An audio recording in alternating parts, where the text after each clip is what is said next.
The annual meeting of G20 leaders descended on Hamburg to discuss security, climate, trade and development, against a backdrop of a bitter family feud, sideline meetings, mass protests and very low expectations. Natürlich werden wir auch auf der anderen Seite Dissens nicht übertünchen, sondern Dissens auch benennen, denn es gibt zu einigen wichtigen Fragen auch unterschiedliche Meinungen. The stage for this year's G20 is quite different to recent years, not being held in a remote area, but in a major city, and one that has a strong history of passionate protest.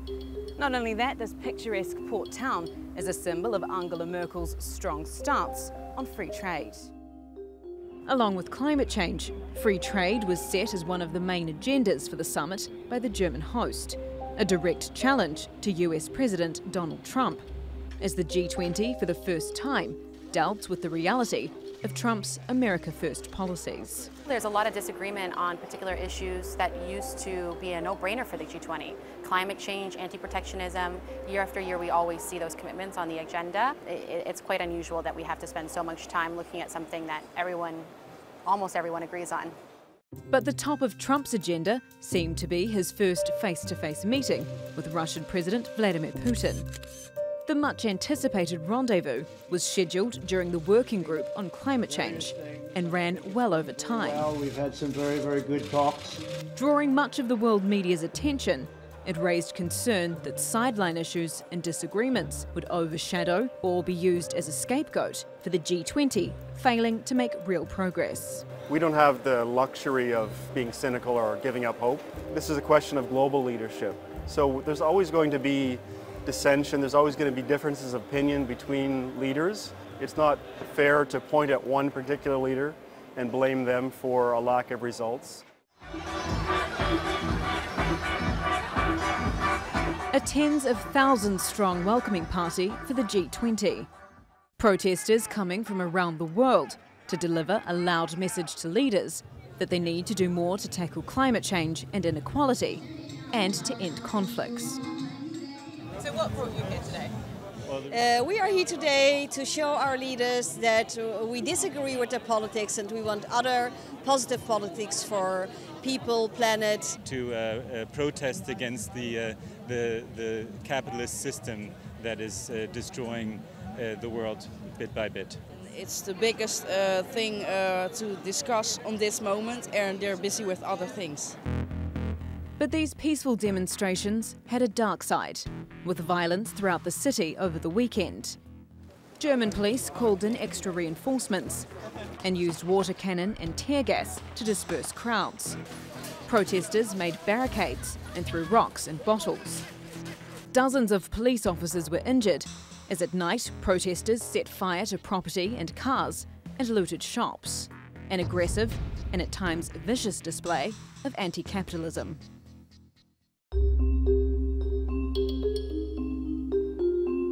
Inside the summit, opposition and dissent were also playing out. The final statement was delayed due to disagreements with the US over the wording on the Paris Accord. The end result? A statement that laid bare how isolated the US has become. Wir haben extra jetzt in der letzten Version des Kommuniqués nochmal aufgenommen, dass in dem Absatz, der die amerikanische Position beschreibt, immer deutlich wird, dass es die amerikanische Position ist, also the United States of America stellen fest, dass und insofern machen wir uns diese Position ausdrücklich nicht zu eigen. The final communique also had a line appeasing the US on trade, adding that it needs to be fair as well as free. The whole purpose of these groups are that you have a group of like-minded leaders coming together. You know, we've just seen them pose for a family photo. They choose the word family for a very good reason, because they're trying to give a clear message that they stand together on an issue. With this G20 family now split on key issues, will we see mini alliances form, or the G20 leaving the US behind? I think that everyone else is going to continue on. They're going to want to see progress in their areas and what's important to them. They're certainly not going to wait for America to start agreeing. The parting impression of Trump's first G20 was a clear sign that the US is stepping back from its role as global leader.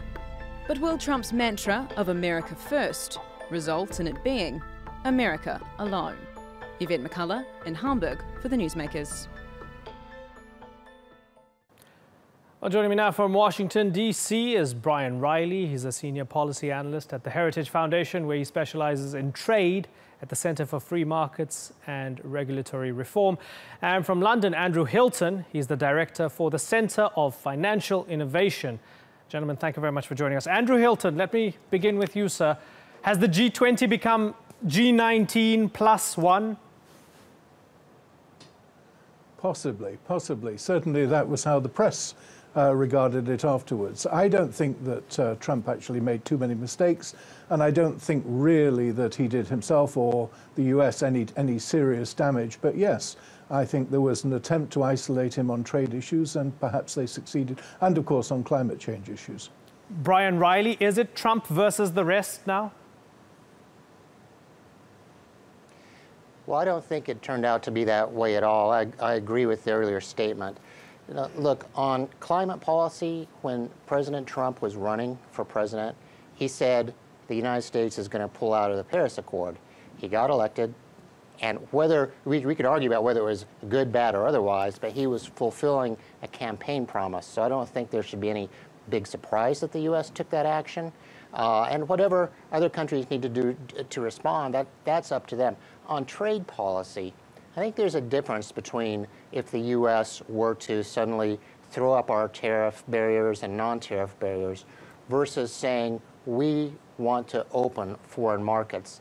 And I know the rhetoric's been a little bit on one side, on the other side, but I really believe the focus from the administration is more on how do we get other countries to open their markets more, as opposed to we need to close our markets. That might be a little bit wishful thinking on my part, but I think that's the view I took coming from the G20 summit. Brian, Trump thinks that the U.S. is hurt by free trade agreements like NAFTA, like TPP. Has there been any indication that he has a clear idea of what to replace them with? Well, certainly trade in the United States as a leader of trade after World War II has been something that's benefited not just the global economy, but people here in the United States as well. You look at our manufacturing output, for example. Before NAFTA, it was going up. We passed NAFTA, manufacturing output kept going up. We're really a little bit in a global competition to see who can lower trade and investment barriers the most and the fastest, because it's those countries that are going to prosper. So the rhetoric certainly indicates an idea that the U.S. has been taken advantage of by other countries in trade policy. But when we actually get into these negotiations, and the North American Free Trade Agreement will be the first real indication of this, are we really going to move in a direction of modernizing the agreements to include things like digital trade that weren't around, that wasn't significant in the 1990s? Or are we going to go the direction of saying, well, we have to have a balanced trade, or we have to have a trade surplus with every country in the world? Of course, that's something that would be much more risky, much more dangerous. Right now, we just don't know. You can, I think, look at President Trump's language in the administration statement and either view them as a negotiating tactic, that if we don't get a good result, we're willing to walk away from these deals. Or you can look at it as maybe he really thinks that the idea that we should have these trade agreements is bad for us and we should leave. Those are two separate things. It's pretty widely accepted, I believe, in the United States, both among policy leaders and the public, that these agreements have been good for the United States. So I certainly hope we don't scrap them and try and start over, but instead focus on trying to improve them. And we're in a wait-and-see mode just to find that out. Okay, there's a lot of anxiety over steel. Andrew, I wonder what you think of this. You know, there's been the fear that Trump could impose new tariffs on steel imports. Some U.S. media says that that could provoke a global trade war, as it would affect trade with more than a dozen countries.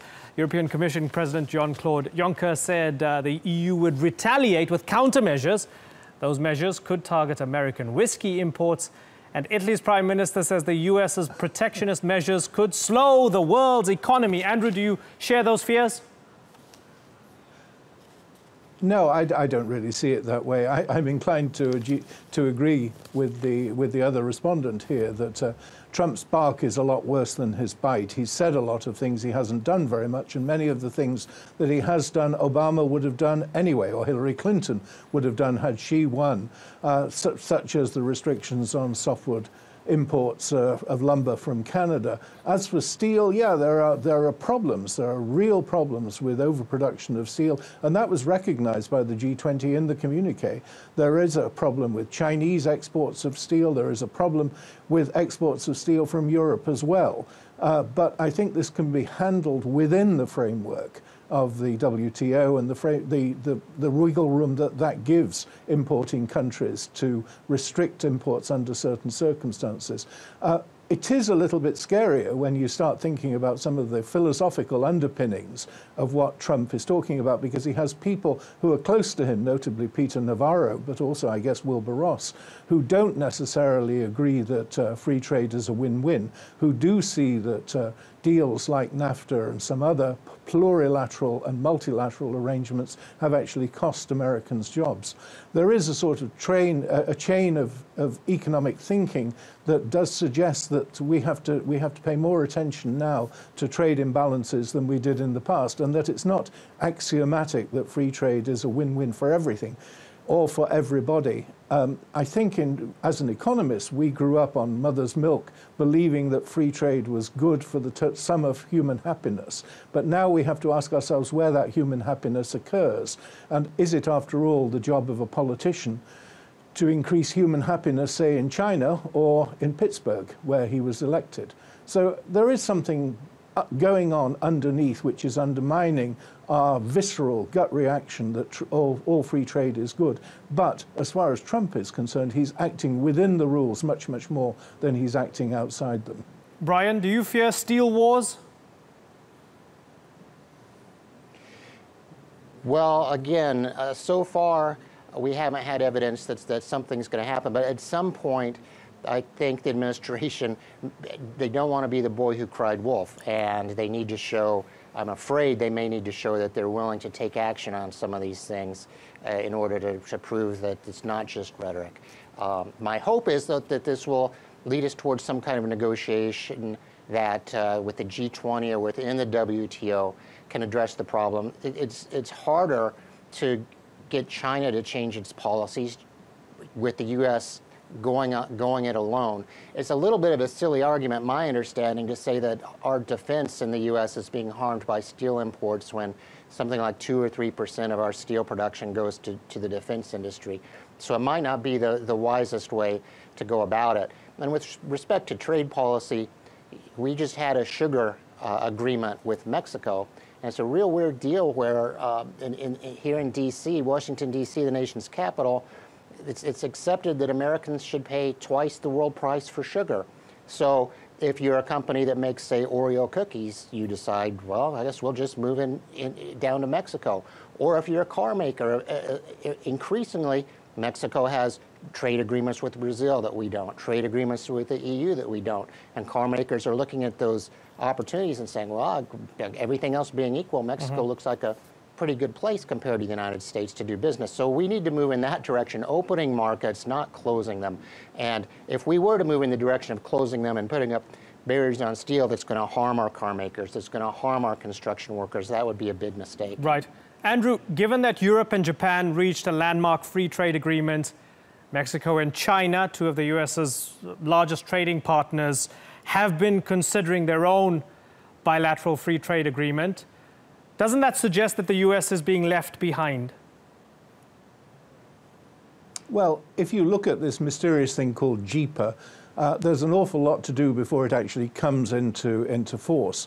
There's no agreement on the dispute resolution mechanism, for instance, and that's going to take at least a year or so to work out. And then that agreement has to be ratified by all the European parliaments. And as we know from the EU-Canada deal, that can get stuck in some very odd places. So I think people have got a little bit too enthusiastic about the EU-Japan deal. It's still by no means a done deal. However, it was a stick with which the Europeans could beat Trump at the G20 summit, and they used that to indicate that they were better on trade than he was. Well, maybe, but we will see. I think there's certainly a dangerous drift away from multilateralism to what we call plurilateralism, towards these not necessarily bilateral but plurilateral agreements. And it is assumed that that's a good thing. Of course, it isn't necessarily a good thing, and it does worry both the WTO and the IMF that we are losing the momentum behind multilateralism and resorting, if you like, to a second best in terms of plurilateral agreements. But nonetheless, it's probably the wave of the future, and there probably will be more. And the Americans will do the same sorts of deals. The Americans, for instance, after all, at the Hamburg summit, talked of doing a deal very, very quickly with the UK after it has left the European Union. And that probably is the wave of the future. In some ways, it's sad, but it is probably inevitable. Yeah, talking about the wave of the future, Brian, is it absolutely certain that while President Obama was a globalist, Donald Trump still wants America to be #1, but he doesn't really care about America leading the rest of the world? Are you comfortable with that, and is that the way forward? Well, I'm comfortable with the kind of vision that Ronald Reagan laid out for the United States, which was more free markets, the U.S. being a leader, but not closing our markets to the world, but instead working to open global markets. And we did that through creating the World Trade Organization, an initiative that was kicked off under the Reagan administration, the U.S.-Canada Free Trade Agreement. In 1979, when President Reagan announced his run for presidency, he said we needed a North American Accord. And it's right, these regional and bilateral agreements are not ideal. I think they're better than nothing. But if you're a small business and you've got one set of rules, if let's say you're here in the United States, you got one set of rules for doing business with Mexico, another set of rules for doing business with Canada, or actually I should say for Colombia, a different set if we have an agreement with the UK or the EU or Japan. It's just really complicated, and they don't achieve their maximum impact. So my hope is that we have leadership, whether it's with global trade, and when I say global, really I'm talking about the freedom of individuals to make their own decisions. So it's something that empowers Americans, and anything we can do to move in that direction, or empowering people in other countries to make their own decisions, then we're going to be better off.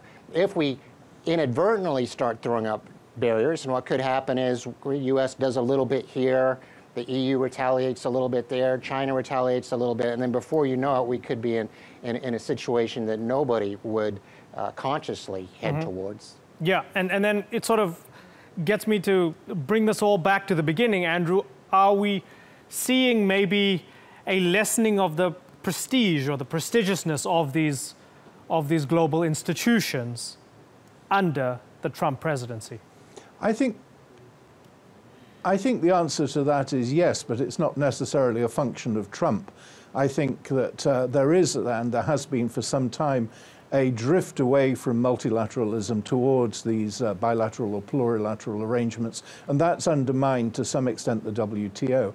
I think the IMF has been undermined because it has drifted further and further away from its core competences. It got obsessed with Greece for a couple of years. The World Bank has ceased to be a project financing institution, and it's become very much a sort of soft touch for any kind of nutty left-wing or social program. And so a lot of the underpinnings, the Bretton Woods institutions, but more broadly the multilaterals, have been undermined by what they've actually drifted away from their core competences. So yes, I think there is a danger that the institutional underpinnings that have made, I guess, Western society so prosperous over the last 50 years are being eroded. That's a pity, but it's probably inevitable.